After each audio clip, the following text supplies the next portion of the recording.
só dar algumas dicas, mas trabalhar alguns conceitos que vão ajudá-los nessa tarefa, porque conteúdo específico, falando do ENAD, vocês têm noção assim, de como que é a prova, quantas questões?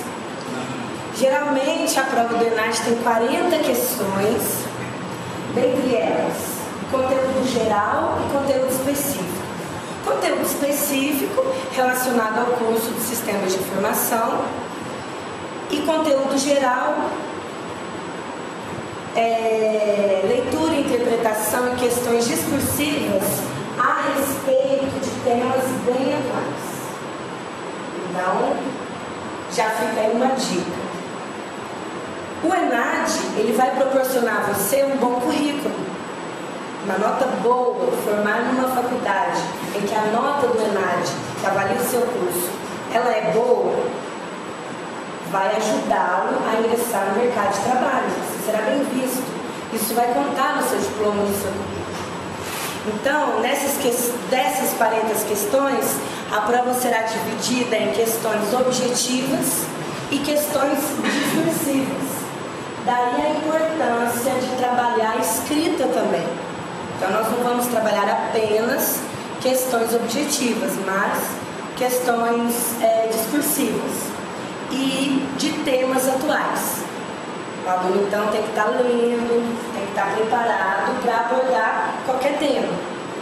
Um exemplo para vocês numa das provas do ENAD que eu estava analisando, uma das questões discursivas era para o aluno apontar as vantagens e justificá-las a respeito dos cursos à distância, que de 2004 a 2009 tiveram um crescimento de 4% para 14%. Então, a procura por esses cursos à distância. Então, pensa bem, nunca pensei sobre o assunto, tenho conhecimento básico sobre, ouvi falar, então fica aí a dica para vocês. Então, eu abro a aula. Você já parou para pensar o que é um texto? O que é um texto? Texto vem do latim texto, que significa tecido. Assim como a gente tece as linhas, a gente também tece com as palavras. Eu quero dizer porque nós temos que dar coerência, coesão àquilo que a gente vai escrever. Ernesto de Melo Castro diz que assim tanto se pode dizer que tecer é escrever, como escrever é tecer. Em ambos os casos, o resultado é o mesmo, um tecido ou uma tessitura, apenas variam os materiais. De um lado, os fios do tecido, do outro, os fios da palavra.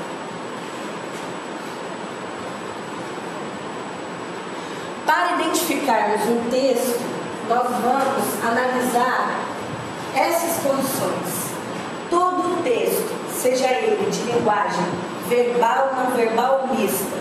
Quando eu uso assim esses termos técnicos, alguém fica com dúvida?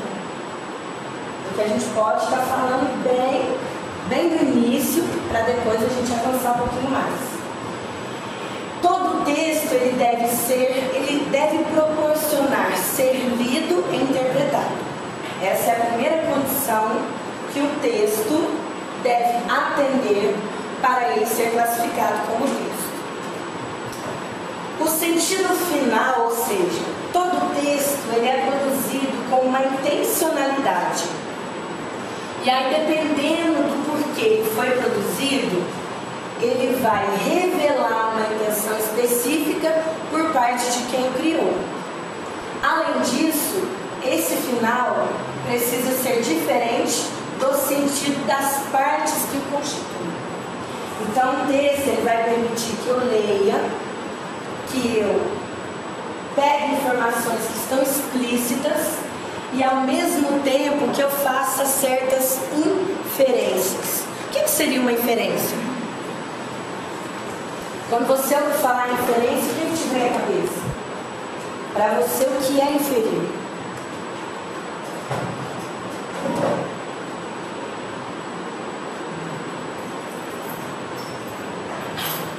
Fala muita coisa, gente. Qualquer coisa. Chance. Vai tomar banho.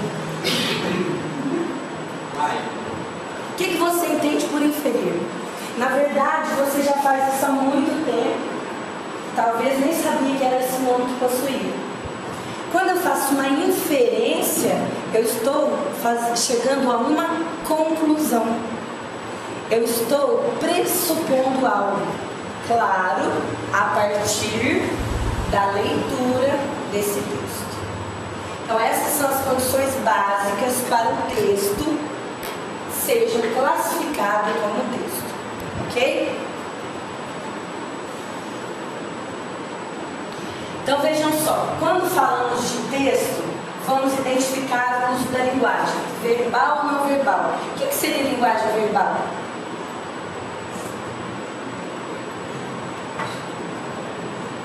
Palmeiras não. O que seria linguagem verbal, pessoal? Isso mesmo, as palavras, a própria escrita em si. E não verbal seria as imagens. Há muitos textos que você tem apenas a imagem e tem aqueles textos que vão misturar os dois tipos de linguagem que nós chamamos de linguagem mista. Portanto, nós vamos ter a linguagem verbal e não verbal. Vamos entender que ele tem um significado, que ele é uma unidade, ou seja, um conjunto em que as partes se ligam umas às outras, e intenção.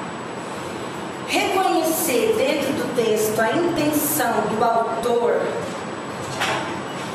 pode e ajuda muito nessa inferência que eu falei anteriormente. Então, o texto é um conjunto de ideias organizadas e relacionadas entre si, formando um todo significativo, por isso ele pode ser lido e interpretado, porque nem sempre, quando há linguagem, existe comunicação capaz de produzir interação comunicativa, ou seja, você pode codificar através de uma das linguagens e decodificar, que seria interpretar. Ok?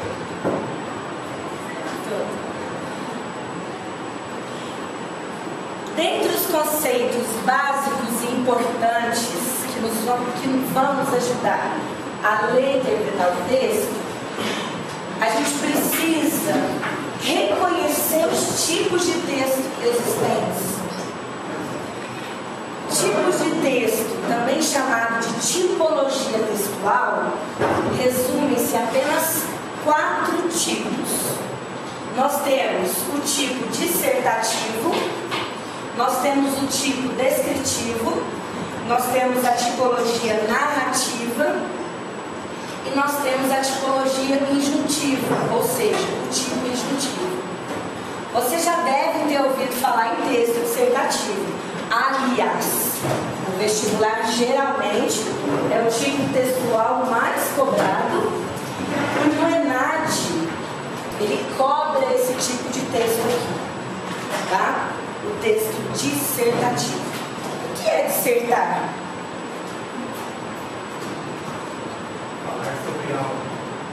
Falar sobre algo, mas de que forma? Porque quando eu descrevo alguma coisa, eu também não estou falando sobre algo. Quando eu narro algo, também estou falando sobre algo.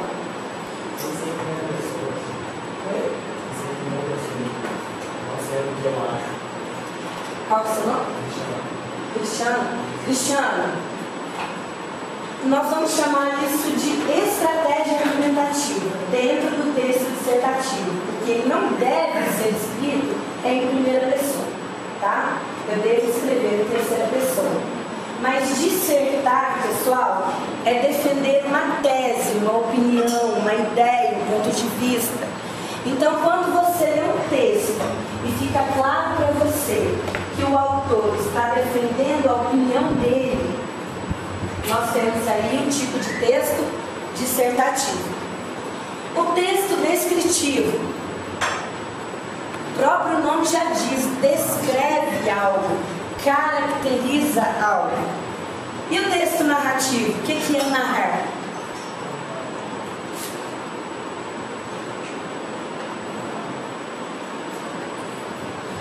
pessoal de sistemas não gosta muito de texto, não?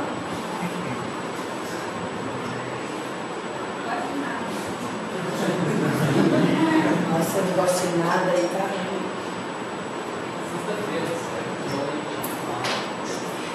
Pessoal, texto narrativo é o tipo de texto onde você conta uma história, onde você vai encontrar alguns elementos característicos. Que elementos são esses? Narrador, personagem, tempo, espaço e o enredo, que é a própria história. E nós temos o tipo injuntivo. Os textos injuntivos são aqueles que têm predominantemente os verbos no imperativo. Então, por exemplo, uma receita, um manual de instrução, a bula de um remédio, é um tipo de texto injuntivo. Então, rapidamente, porque aqui a gente poderia falar um pouco mais sobre cada um, mas para que vocês tenham uma noção, porque aí quando você pega uma prova de um concurso ou um plenário, você tem lá esses tipos de texto, e reconhecê-los é ajudar a interpretar. Reconhecer, por exemplo, as suas características, ok? E aí nós vamos ter os gêneros textuais. Já foram catalogados aproximadamente 4.000 gêneros textuais. Um texto pode ser classificado tanto quanto ao seu tipo, tanto quanto ao seu gênero. Posso dar como exemplo para vocês contos, anedotas, e-mails, fábulas, crônicas, entrevistas, resenhas, resumos, reportagens, lendas, charges, tirinhas, manual de instrução, entre outros. Então, por exemplo, eu pego um texto, ele vai pertencer a um gênero textual e ele vai pertencer a um tipo textual. E aí, como fazer isso? Trouxe aqui um exemplo bem básico para vocês.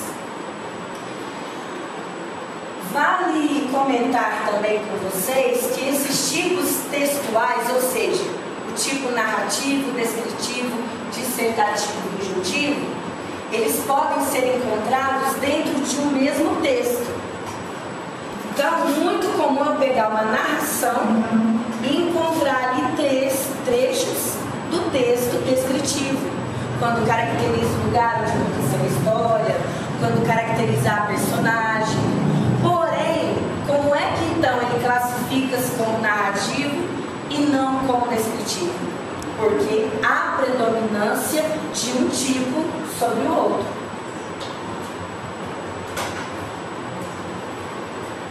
Concluindo, um texto pode ser classificado quanto ao tipo e quanto ao gênero, e todo gênero está contido em um tipo textual. Ficou confuso? Ou todo mundo entendeu?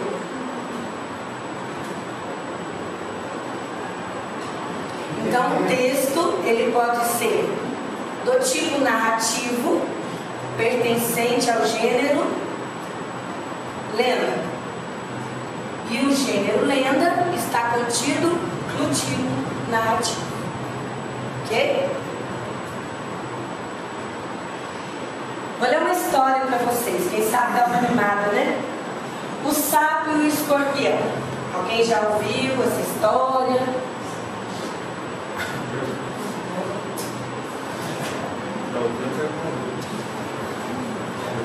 O escorpião aproximou-se do sapo que estava à beira do rio. Como não sabia nadar, pediu boleia para chegar à outra margem. Desconfiado, o sapo respondeu: Ora, escorpião, só se eu fosse tolo demais. Você é traiçoeiro e vai me picar. Soltar o seu veneno e eu vou morrer.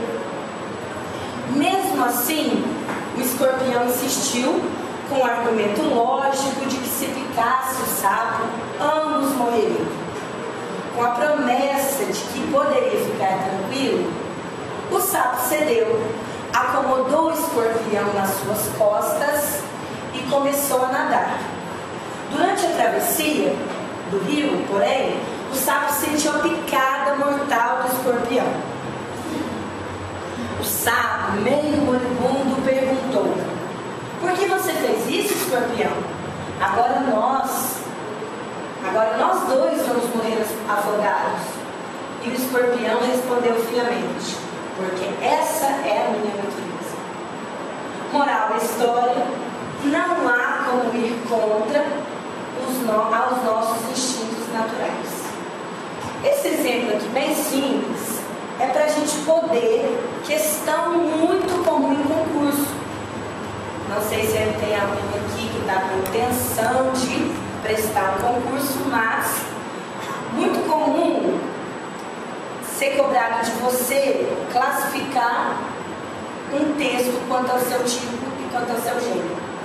Então, analisando o sapo e o escorpião, é do tipo narrativo. Claro, tem ali personagens, narra os fatos numa ordem, numa sequência lógica. Eles estavam à beira de um rio, ou seja, lugar onde aconteceu a história. E pertence ao gênero fábula. Por que é uma fábula? Porque os seus personagens são animais que assumem características humanas e sempre uma fábula tem uma moral no final dela. Então, esse exemplo aí para mostrar para vocês que eu tenho esse texto aqui, classifiquei ele quanto ao tipo e quanto ao gênero. Ok? Muito bem, pessoal. Talvez esse seja o slide-chave da nossa aula. Slide-chave mesmo. Preste bastante atenção, porque você vai dar um salto qualitativo na hora de você fazer sua prova.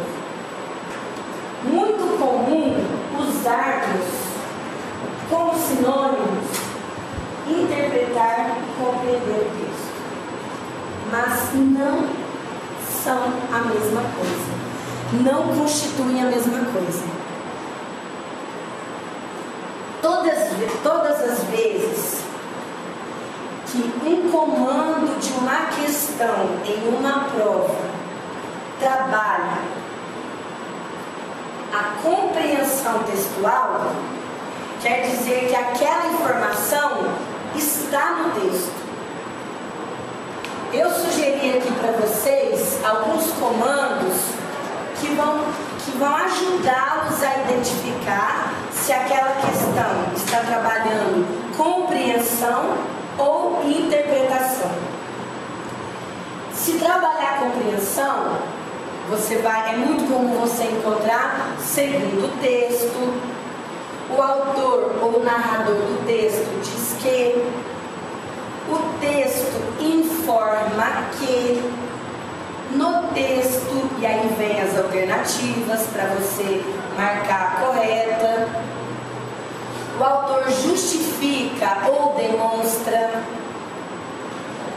Então, a informação de uma questão de compreensão, ela está no texto. Então, você pega, volta ao texto, você vai encontrar a resposta daquela questão. É claro, senhores, que eu não estou dizendo aqui que o examinador vai pegar uma parte do texto e recortar e colar lá nas alternativas. Ele pode modificar as palavras, mas vai estar explícito no texto a resposta. E quando uma questão trabalha o comando de interpretação textual, é uma informação que está fora do texto, além do texto. Quando falamos no início da nossa aula em inferência, eu estava me referindo a isso aqui. A capacidade de você interpretar o texto. E muitos conhecimentos serão necessários para você interpretar um texto. Geralmente, você vai encontrar comandos como depreende-se ou infere-se ou conclui-se do texto que a conclusão a conclusão você vai fazer a partir da leitura do texto. É claro que nós temos um limite para essa conclusão. Você não pode ler um texto e sair concluindo aí coisas que o autor não quis dizer. Você pode encontrar também como comando: o texto permite deduzir que é possível subentender a partir do texto que. E qual é a intenção do autor quando ele afirma que? A intenção do autor não está clara. A intenção do autor você depreende a partir da leitura do texto. Eu trouxe um exemplo bem simples para que a gente possa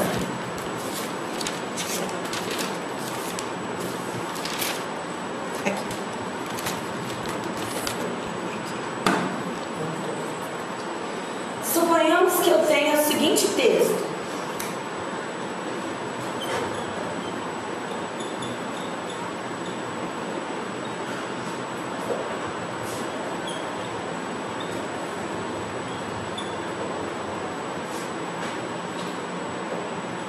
Suponhamos que o meu texto seja todo isso. Todo esse aqui é o meu texto. Ana caminhava cabisbaixa. Se eu disser assim para você: Ana está triste, é uma informação que está no texto ou é uma informação que você pode concluir a partir da leitura do texto? Concluir a partir da leitura do texto. Então, vejam que o comando da questão, ele vai influenciar na hora de você responder a questão. Suponhamos que na prova vem assim: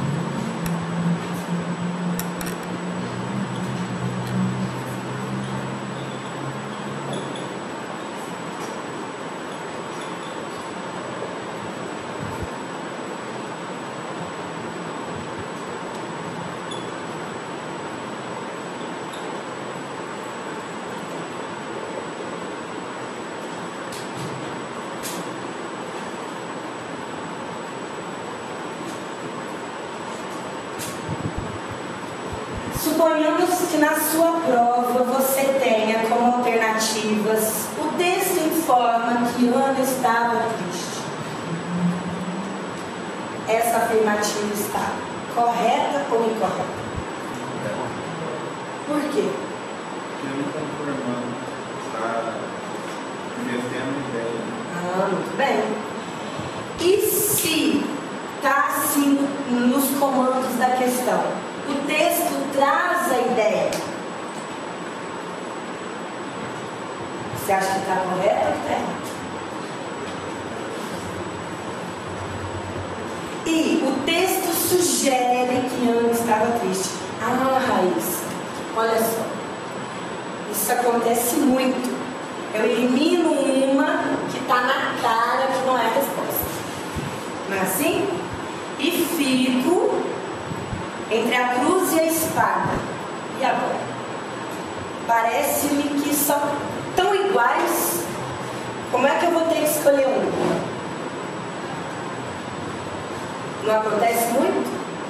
Pois bem, senhores, o texto não traz a ideia. O texto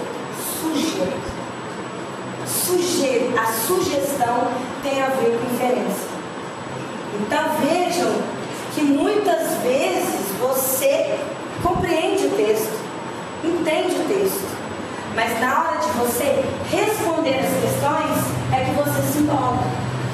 Então, a partir da aula de hoje, eu tenho certeza que se você prestar atenção ao comando da questão, você vai perceber que uma palavra faz toda a diferença para você chegar à resposta correta.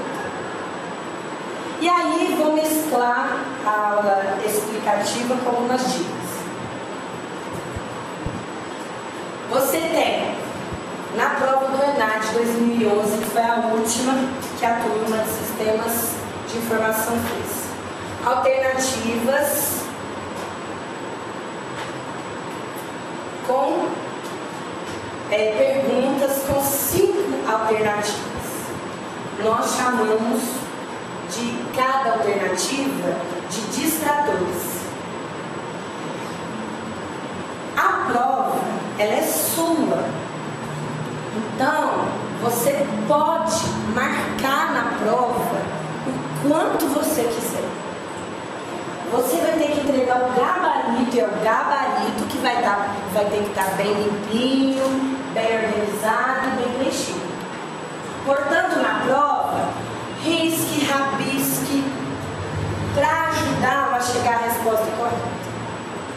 Quando a gente analisa questões objetivas, é mais ou menos assim. Você tem 3 alternativas que fica claro que não correspondem à resposta correta.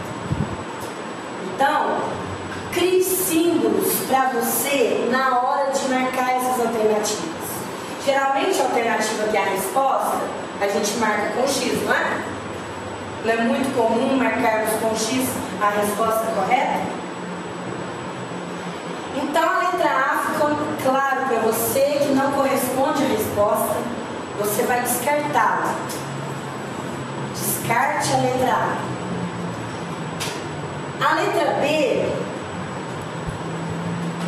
ficou na dúvida. Poxa, essa está tão próxima da resposta. Será que é ela que é a resposta? Mas você está entre a letra B e a letra C, lembra aqui? Então, na dúvida, já que você tem um tempo de mais ou menos 3 minutos para resolver cada questão, e tem aquelas questões de conteúdo específico, não sei se sistemas têm muito cálculo, porque engenharia eu estava vendo as provas, tem cálculos lá bem grandes, quer dizer, você vai ter que trabalhar as questões maiores e que levam mais tempo, e essas você dedicar menos tempo. Ficou na dúvida? Circule. Se você está entre duas, circule. Tenho certeza que não é a letra D, tenho certeza que não é a letra E. Se de cara você chegou à resposta, já marque a resposta, fique tranquilo. Se você ficou na dúvida entre duas e aquilo está gastando um pouquinho do seu tempo, passe para outra questão, depois volte nela. Quer dizer que aquelas 2 questões que você circulou são as que você pressupõe ser a resposta. Tente, volte ao texto, leia-o novamente, procure na alternativa, como aqui, trazer a ideia e sugerir a palavra que vai ser a chave da resposta da questão. E aí tá tranquilo, falei, não, é a letra C, venha e marque incisivamente a resposta. Tá? São dicas para concurso. Pessoal, com relação à interpretação e compreensão textual, ficou tranquilo? A compreensão está no texto, a interpretação você deve inferir a partir da leitura do texto, ok? E aí, a outra dica. Suponhamos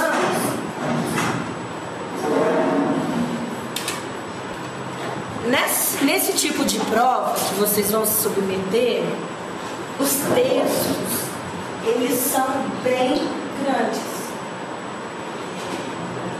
Então, faça o seguinte, você poderá ler as questões antes de ler o texto. Como que isso vai me ajudar? Suponhamos que na questão número 2, faça uma referência ao segundo parágrafo.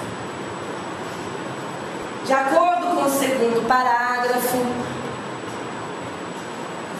infere-se do texto que quando você já tem uma noção das perguntas, você vai ter uma leitura diferenciada àquele parágrafo ao qual faz uma referência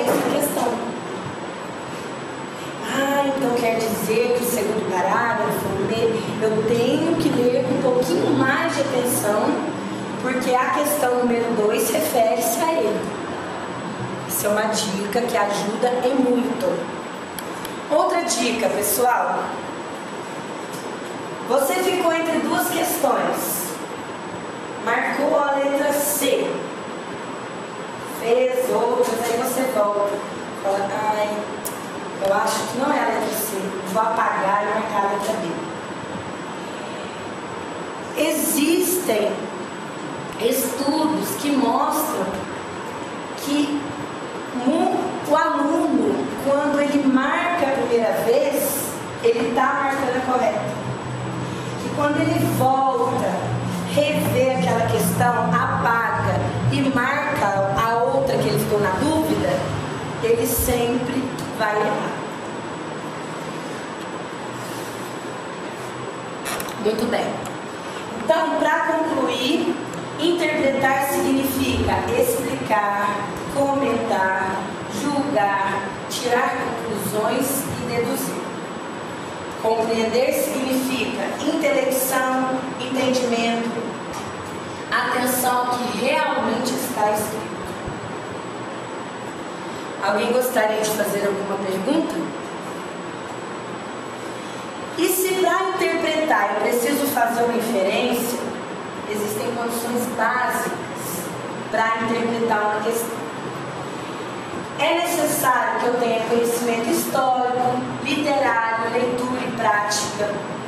É necessário que eu tenha conhecimento gramatical, estilístico, ou seja, as qualidades do texto, e semântica, isso refere-se ao significado das palavras. É necessário que eu tenha capacidade de observação e síntese e capacidade de raciocínio. Vou dar um exemplo para vocês. Quando surgiu o escândalo do Mensalão, e na época o nosso presidente era Lula, ele disse uma frase que foi muito criticada e que ficou célebre na época, que era: eu não sei de nada. Vocês lembram disso? A revista Veja lançou uma charge na capa da revista em que aparecia a caricatura do presidente. E na faixa presidencial dele, ao invés do nome do nosso país, República Federativa do Brasil, já que quando o presidente ele é empossado, ele recebe essa faixa presidencial, no lugar vinha escrita a frase: eu não sei de nada. Então, se ele não tem conhecimento da situação política do país, ou seja, se ele não sabe o que está acontecendo, ele não vai conseguir fazer inferência. Então, se cai aquilo para ele, pede para ele fazer uma crítica, ou que ele faça que ele disserte a respeito do assunto, mas que assunto? O que é isso? Tá o presidente aqui, porque está parecido com ele, mas o que tem a ver essa frase? Não sei de nada. Então, para fazermos questões de inferência, temos que ter não só conhecimento de mundo, mas esses vários conhecimentos aqui que são importantes na hora de ajudar nessa inferência. Certo, galera?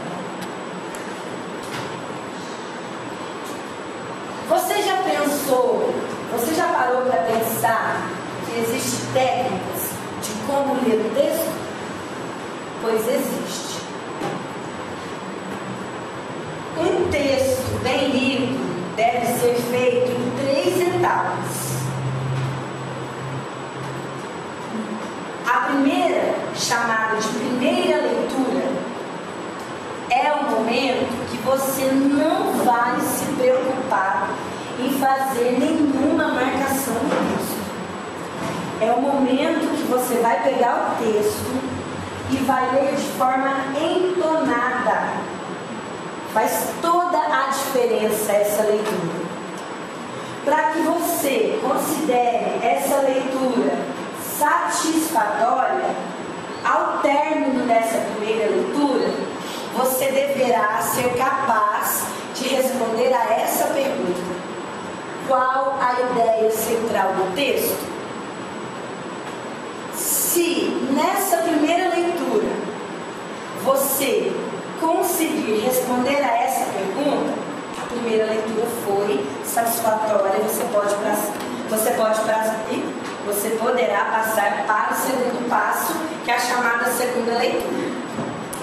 Será nesse momento que você vai pegar seu lápis, sua caneta, seu marca-texto e vai fazer marcações no texto.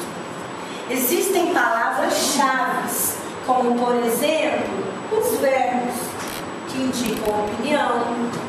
Existem, por exemplo, palavras como os adjetivos que caracterizam o juízo de valor. Nessa segunda leitura, marque palavras-chave que para você fazem diferença na hora de interpretar o texto. Feito isso, você então vem para a terceira leitura, que nós chamamos de fluxograma. Então, suponhamos que eu tenha lá 4 parágrafos no texto. É a hora de você pegar o primeiro parágrafo, puxar uma setinha, extrair a ideia central. É a hora de você pegar a setinha no segundo parágrafo, extrair a ideia central. Esse fluxograma é quando você vai fazendo recortes no texto, para você conseguir entender com maior profundidade aquilo que o autor, na hora principalmente de responder a questões de inferência textual.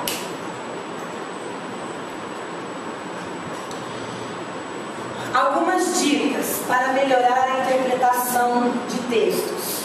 Primeiro, ler todo o texto, que seria a primeira leitura, procurando ter uma visão geral do assunto. Se você encontrar palavras desconhecidas, não interrompa essa primeira leitura. O ideal é que somente na segunda leitura você faça a busca por essas palavras. Mas e aí, Raíssa, eu não vou poder consultar nada, como que eu vou fazer essa busca? Pelo contexto do texto. Geralmente você não sabe o que significa a palavra, mas ela aplicada a um trecho, a uma frase, sugere a você um significado, correto? Leia bem, leia profundamente, ou seja, leia o texto pelo menos 2 vezes. Primeira leitura, sendo capaz de responder à pergunta: qual é a ideia central do texto? Faça inferências. Se esse texto, com a charge que eu dei o exemplo, foi produzido num determinado contexto, o que está sugerindo? O que está querendo dizer? É uma crítica a quê? A política? A uma situação social? Volte ao texto quantas vezes for necessário. Cuidado, não permita que prevaleçam suas ideias sobre as ideias do autor. Fragmente o texto, isso você vai fazer lá no fluxograma, parágrafos, partes para melhor compreensão. Verifique com atenção e cuidado o enunciado de cada questão. Observe o comando da questão. E o autor defende ideias e você deve percebê-las. É muito comum 3 tipos de erro de interpretação, que seria a extrapolação, a redução e a contradição. O que eu quero dizer com cada um desses tópicos? Extrapolação é quando você vai além do que o texto permite. É quando você sugere do texto coisas que ele não vai proporcionar o entendimento. Redução, contrário de extrapolação. Na redução, você não consegue entender o texto profundamente. E contradição, quando a ideia que você depreende do texto é contrária.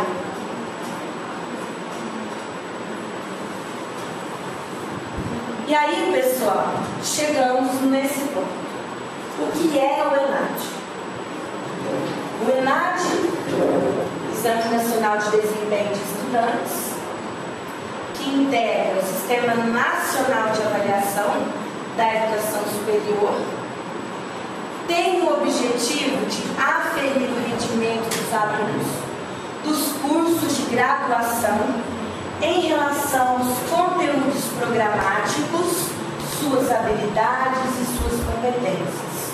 Então, lembra que eu falei que nessa prova você vai ter questões objetivas gerais, questões discursivas gerais, questões objetivas do conteúdo específico, questões discursivas do conteúdo específico. Então, conteúdos programáticos refere-se a tudo aquilo que você estudou durante o período. Habilidades e competências. Você é uma pessoa informada, você sabe falar sobre o assunto, você tem a habilidade, a competência de ler, compreender e interpretar o texto, seja ele literário, seja ele poético, seja ele de algum tipo daquele que nós trabalhamos. A gente tem questão discursiva? Tem. Mas da área? Não, de conhecimentos gerais, análise de casos.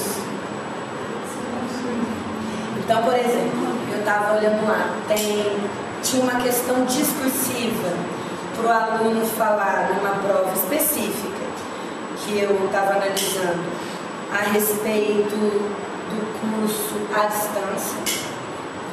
Tinha para o aluno produzir uma dissertação a respeito de políticas públicas para diminuir o analfabetismo. Ajuda aí, gente. Analfabetismo e melhorar a empregabilidade. Então, veja que não tem nada a ver com aquilo que você estuda dentro do sistema de informação. Pessoal, na hora de fazer a prova, leia todos os textos antes de começar a responder as perguntas. Leia o enunciado das perguntas antes de respondê-las. Leia atentamente todas as alternativas antes de escolher. Se as alternativas forem muito parecidas, grife com o lápis a parte que é diferente. Grife com lápis a parte que é diferente. Olha só. O suspeito chegou ao escritório às 9 da manhã. O suspeito deixou ao escritório às 9 da manhã. O suspeito deu uma saída às 9 da manhã, mas voltou logo a seguir. O suspeito ficou no escritório por 9 horas. Então, quando você grifa as partes diferentes, você precisa voltar ao texto e ver se a referência à parte da manhã, que tem ali na maioria das alternativas. Se não houver lá no texto uma referência, você já elimina a letra A, B e C. E aí você sobra apenas a D, chegou a resposta correta. Ou se não, se ele retornou, você vai eliminar as questões A, B e D, e vai sobrar C e assim por diante. É uma maneira de ajudá-lo a chegar à resposta correta. E aí eu trouxe para vocês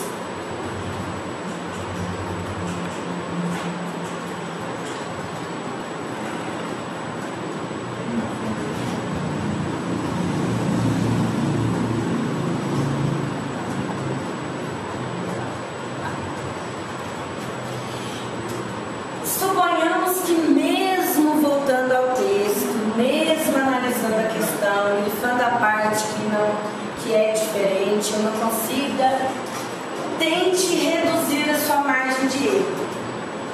É importante que você analise a prova como um todo e responda primeiro ao que sabe, para ganhar tempo. Depois disso, volte às questões mais difíceis. Isso não tem nem o que comentar. Tente visualizar o que está escrito.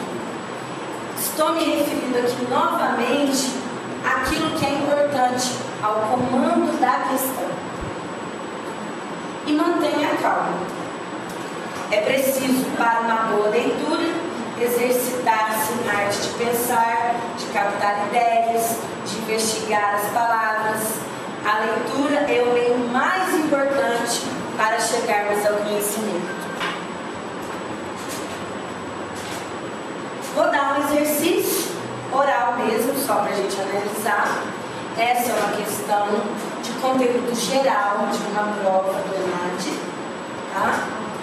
Vem esse texto, retrato de uma princesa desconhecida. Para que ela tivesse um pescoço tão fino, para que seus pulsos tivessem um quebrar de caule, para que os seus olhos fossem tão frontais e limpos, para que a sua espinha fosse tão direita, e ela usasse a cabeça tão erguida, com uma tão simples claridade sobre a testa, foram necessárias sucessivas gerações de escravos, de corpo dobrado e grossas mãos pacientes, servindo sucessivas gerações de príncipes, ainda um pouco toscos e grosseiros, ávidos, cruéis e fraudulentos.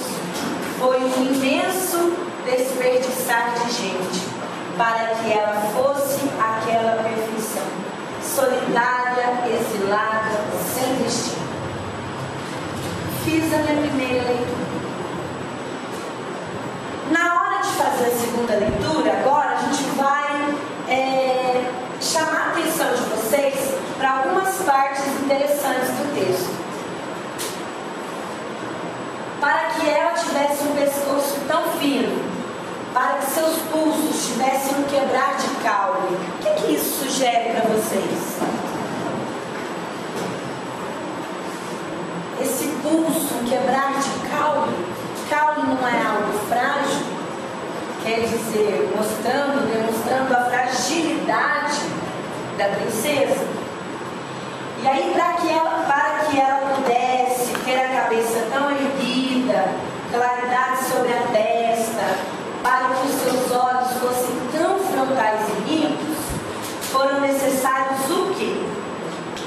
Sucessivas gerações de escravos, de corpo dobrado e grossas mãos pacientes. Aqui relata e demonstra o sofrimento ao qual eles passavam nesse tempo, pois eles serviam sucessivas gerações de príncipes, estes toscos e grosseiros, quer dizer, ávidos, cruéis e fraudulentos.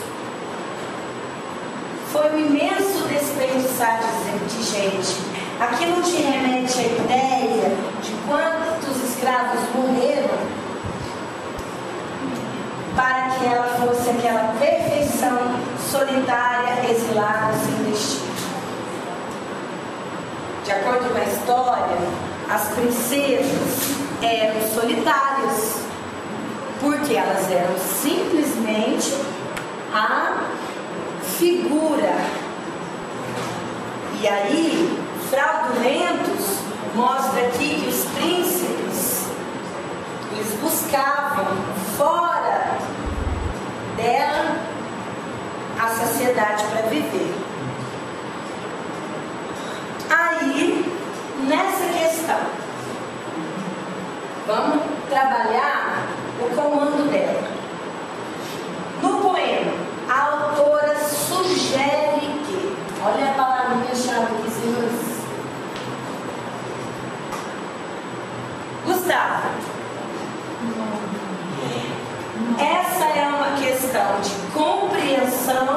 textual ou uma questão de interpretação textual? Muito bem, porque se sugere, não está no texto. Eu posso concluir a partir da leitura do texto. Vou dar aí uns minutinhos.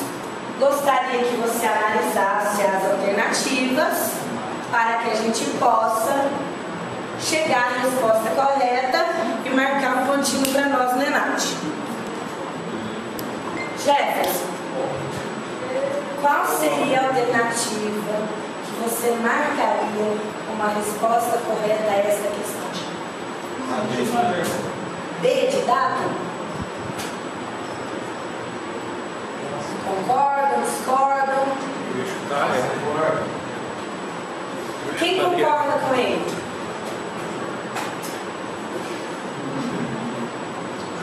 Poucos? 3 só concordaram?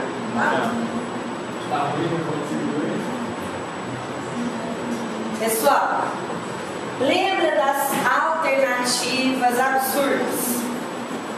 A letra A é uma delas. Os príncipes e as princesas são naturalmente belos.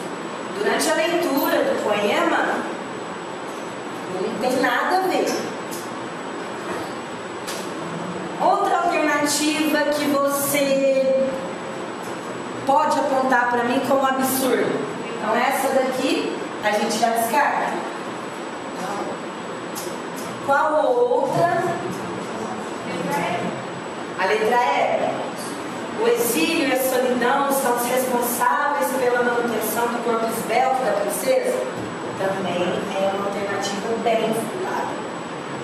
Tem mais uma que está na cara que não é a resposta. A letra B. Então vejam só. Desclassifiquei de cara 3 questões. Fiquei entre 2. Mas aí vamos pensar. A beleza da princesa é desperdiçada pela miscigenação, pela mistura de raças? O que vocês acham? Dá para inferir isso a partir da leitura do poema?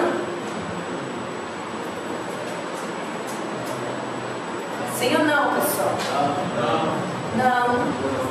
Então vejam que se fosse hoje essa questão, não seria uma questão tão difícil para você chegar à resposta correta, que é a letra D. Parabéns,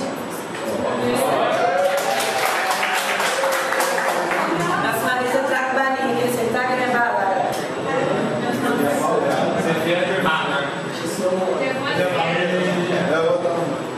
Pessoal, vamos fazer, eu tenho aqui mais um texto com 4 perguntas.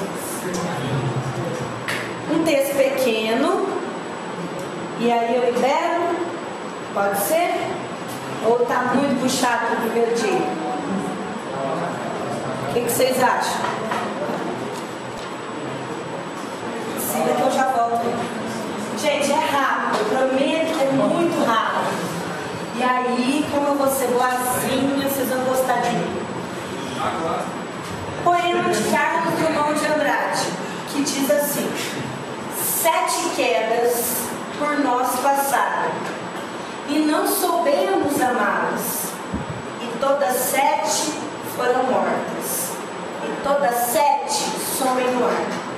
7 fantasmas, 7 crimes, dos vivos golpeando a vida, que nunca mais renascerá. Só mais uma vez. 7 quedas por nós passaram, e não soubemos amá-las, e todas 7 foram mortas, e todas 7 somem no ar. 7 fantasmas, 7 crimes, dos vivos golpeando a vida, que nunca mais renascerá. Tranquila a leitura? Então, primeira questão, vamos fazer um simulado. Vejam só, por fantasmas no texto entende-se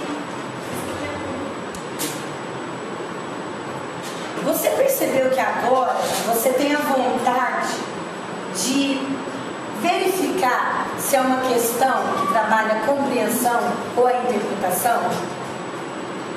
Essa questão trabalha o quê? Entende-se. Interpretação. Muito bem?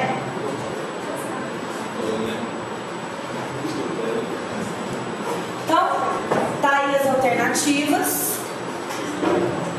Marque a que você julgar correta. Aí eu passo para a próxima. Passo para a próxima. Depois da quarta, eu dou gabarito. E aí você faz uma autoanálise. Opa, até que tudo bem hoje.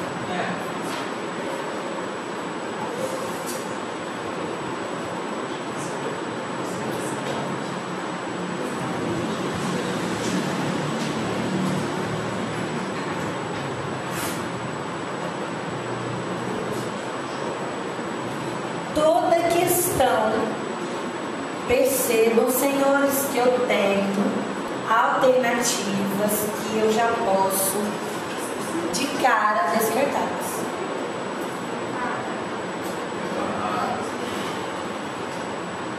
Marca aí que eu vou dar o gabarito no final. Posso passar?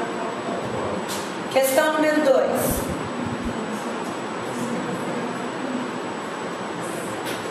A repetição do conectivo E tem efeito de marcar. Vou voltar no texto bem rápido, só para...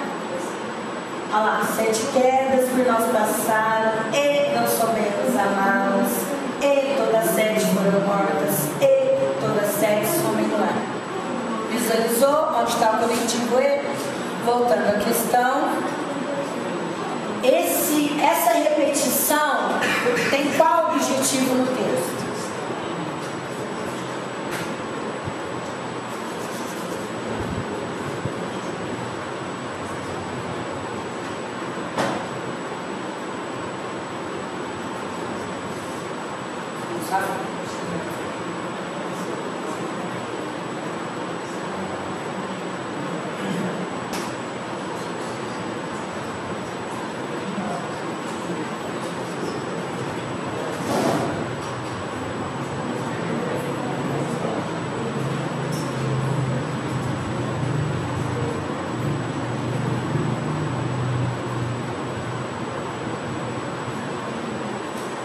E aí, posso passar?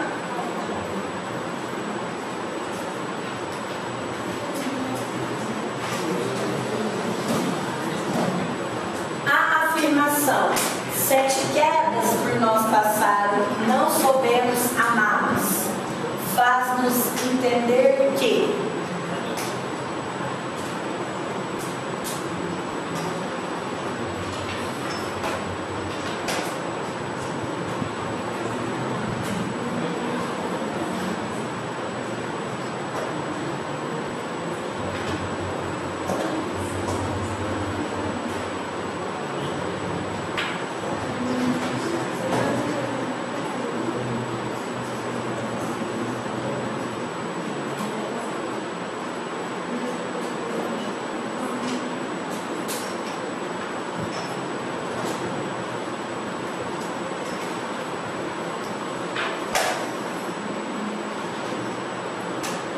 vamos para a última?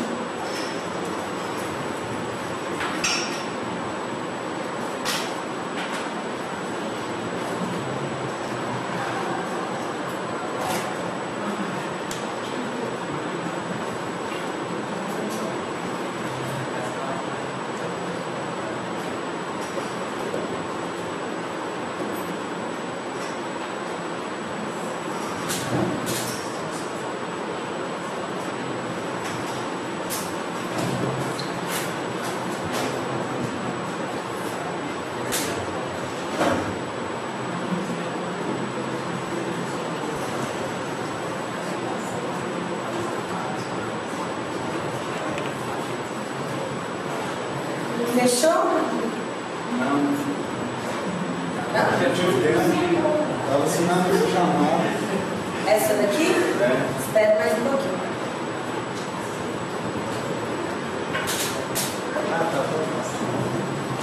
Galera, com relação assim ao que a gente abordou, alguma dúvida, alguém gostaria de perguntar? perguntar alguma coisa? Gostaria de algum material adicional? Tá tranquilo? Caneta? Não.